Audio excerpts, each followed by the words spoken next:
En el día de hoy tenemos para conversar acerca del sello personal del egresado a un personaje del cual la universidad se siente no solamente satisfecha, sino muy orgullosa, por lo que usted ya acaban de ver en el perfil que presentaron, pero por sus grandes aportes también a la medicina y a la historia de la medicina, al arte, al cine y a la magia.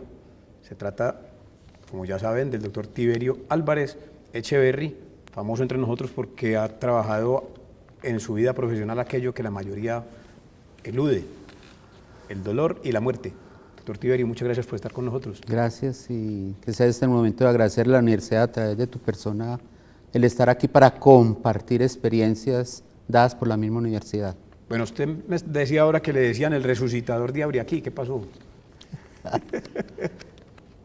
Cuando yo fui a ejercer allá, al poco tiempo, organizamos el equipo de fútbol y yo vine a comprar los uniformes para jugar un desafío contra Frontino.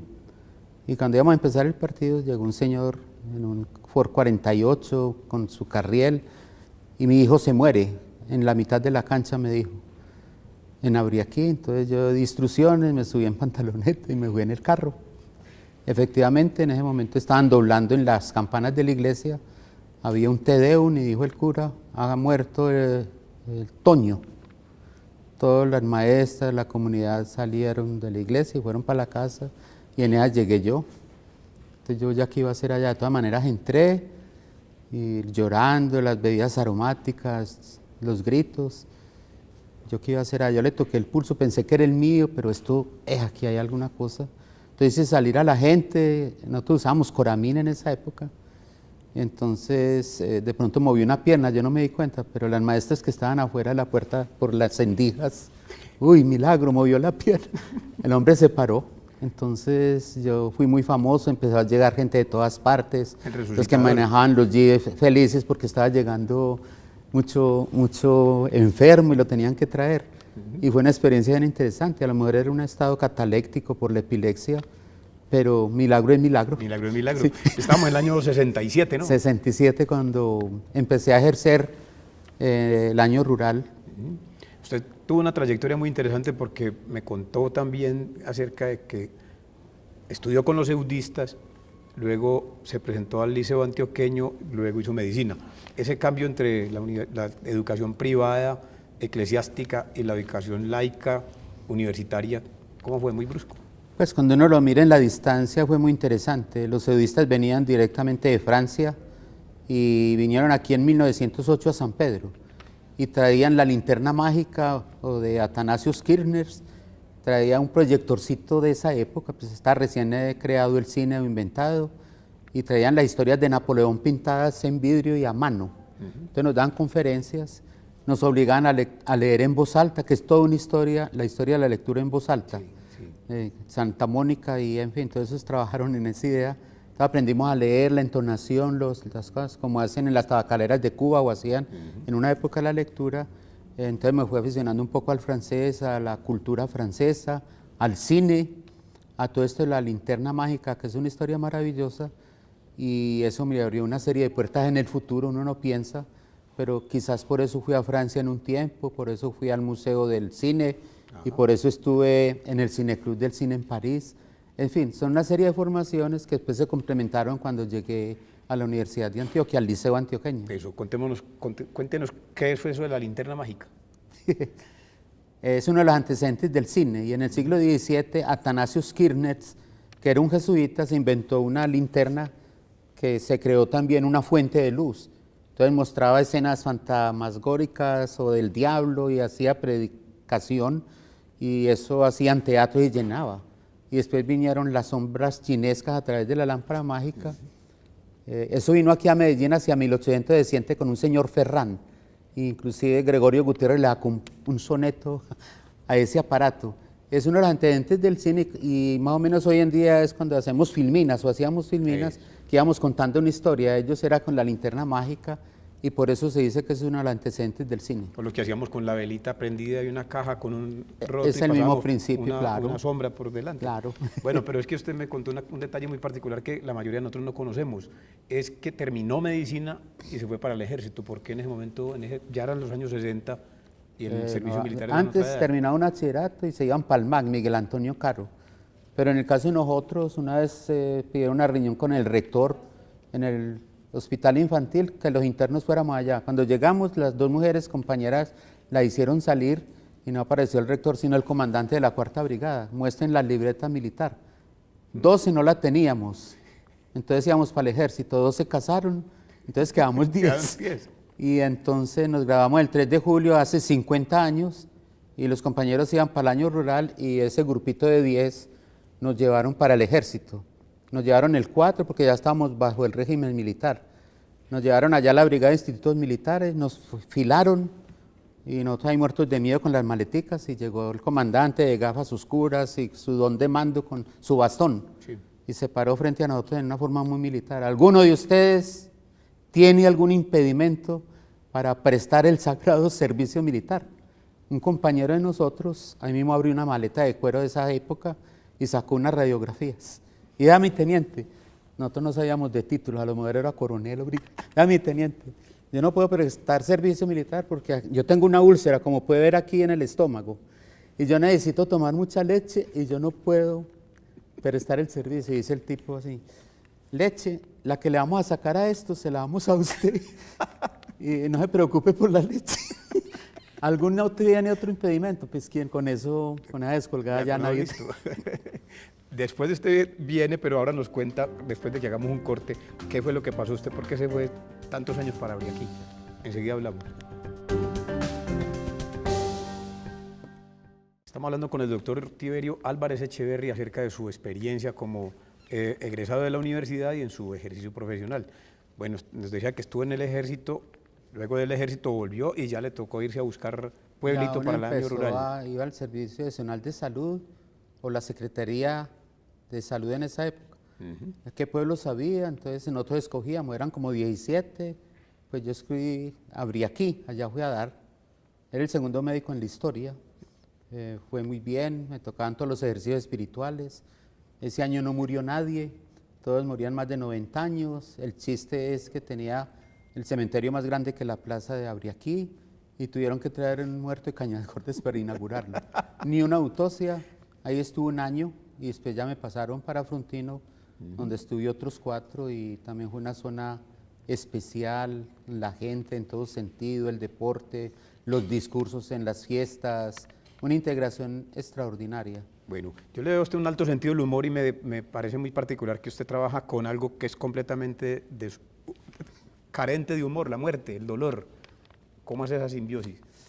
No, es muy interesante porque aún cercana a la muerte también hay momentos de humor, de risa, de recuerdos y de sonrisas en el alma. Es como esa paz esplendente, esa claridad, ese alcancé lo prometido, los objetivos que tenía. Y ese momento cuando cada uno dice, como decía Don Quijote al final, yo quiero morir cuerdo. Yo sí fui muy loco, pero ahora en mis últimos días quiero morir cuerdo. Los pacientes y todos nosotros nos arrepentimos de un montón de calaveradas en la vida para llegar a ser la esencia de cada uno de nosotros mientras llega o cuando llega la muerte. Y generalmente hay una sonrisa de satisfacción, no la risa del chiste. Sí, sí. Es una paz, como le digo yo a Chaplin, es una sonrisa fúnebre, es muy linda y muy misteriosa a la vez. Y es muy común que alguien muera sonriendo al final. Bueno, esa clínica del dolor acerca a la gente a aceptar lo que le está pasando con una claridad y una tranquilidad, o ustedes lo que hacen es un acercamiento místico para que la gente vaya tranquila. A uno le preguntan si eso es religioso o espiritual. Nosotros no tenemos que ver nada con religiones. Es esa espiritualidad que es propia de cada persona. El mirarse así, qué hice en la vida, de qué me arrepiento, qué debo cambiar, con quién debo hablar para alcanzar esa paz. Entonces eso se hace a través de lo que nosotros llamamos la memoria panorámica, para encontrar un sentido. Los griegos hablaban de una palabra que llama metanoia, es como recorrer el camino y encontrar sentido a lo que se hizo en la vida. Y no son tanto los eventos cronológicos, sino los lógicos, que te van dando un sentido a tu existencia, y eso se ve mucho más cuando uno está amenazado o cerca de la muerte. Y eso va dando una paz interior, cumplí, cometí errores, me pongo en paz conmigo mismo, mi familia, mi Dios, Uno al final aquí tiene que tener un referente. O como decía alguien, si Dios no existe, lo tiene que inventar. O su trabajo, lo que hizo por la humanidad, pero uno tiene que tener un referente al final. O si no, sigue siendo teatro del malo. No necesariamente la esperanza en otra vida. Es sino... muy interesante que los ateos, pero los ateos guardan un silencio prudencial y distante que también es el principio de la espiritualidad. Claro, claro. Entonces, lo que hace el proceso es vivir los aspectos de comedia y los aspectos de tragedia, pero los va elaborando. Pero eso es interesante, porque comentaste una cosa muy interesante y es las historias de vida. Yo trabajo personalmente historias de vida, así sea una mirada, pero que esa persona tenga un sentido. Alguien mío, esto le puede servir a otro, por eso estamos hablando aquí de eso, porque le puede dar sentido a otro. Y hay una paz al final increíble cuando uno trabaja. Si hay dolor, no se puede hacer este fenómeno del sufrimiento. Esto es sufrir. Sufrir es despedirse, no volver a ver a los nietos. Entonces, si hay dolor, hay que aliviar el dolor. El dolor lo aparta a uno de lo normal, lo saca de la conciliación. Aliviar un dolor es reconciliarlo. Cuando uno se reconcilia consigo mismo, encuentra un sentido en esos momentos finales. Doctor Tiberio, para enfrentarse a ese tipo de medicina es porque también hay una concepción diferente de la medicina en relación con que ya no la entienden simplemente como curación de enfermedad, sino que usted entiende la salud como en otra dimensión. Sí, son frases antiguas, letamendi, que uno cura pocas veces, alivia muchas, pero consuela siempre. En fase terminal es ese consuelo, uno madura, uno derrama una lágrima. Hay un momento, uno tiene que ser detallista e intuitivo, de pronto hay una lágrima que asoma en el paciente o en el familiar, yo detengo la consulta, lo miro, le cojo la mano al paciente. ¿Quieres llorar? Llora. Hay un silencio, viene el suspiro, viene el abrazo, le digo a la compañera, abraza a esta vieja o a este viejo que te dio la vida. Es un momento emotivo, yo mantengo una música de fondo que la música eleva el espíritu, y después de que pase este momento le digo a la señora, mira María, lo hermoso que ha pasado aquí, reúne a tu familia, les dices que los quieres, que te perdonen, son 4 palabras básicas, los quiero mucho, los perdono, me perdonan, gracias por todo, y que sea lo que Dios quiera si son creyentes o a Dios. Es un momento impresionante que ayuda a elaborar un adecuado duelo, se perdonan, se abrazan, se llora, se olvida, se prometen cosas, y eso obliga a los que quedan vivos a cambiar objetivos. Por eso cuando muere un ser querido hay un nacimiento en la persona muy interesante. Bueno, y esa actitud para manejar la situación después, ¿no es muy dramático para un médico estar permanentemente en ese trabajo? No. Eso es muy interesante porque encuentra al hombre, la esencia del hombre. Y porque personalmente me ha gustado y me ha interesado mucho el estudio de la agonía. Y porque cuando yo estaba estudiando medicina, en tercero de medicina, el profesor pidió 3 voluntarios. ¿Quiénes se ofrecen para tomar una droga que se acaba de descubrir? El ácido lisérgico. Correcto. La droga más potente, El LSD. dilatadora de la mente. Entonces nos ofrecimos 3. Y yo empecé a estudiar eso y todas las acciones que sentimos, pero se ha descubierto que parece que el cerebro al final produce sustancias que tienen que ver con el ácido lisérgico o acciones similares. Entonces los cielos presentidos, los paraísos, los edenes y las eternidades están en el cerebro, aquí está todo.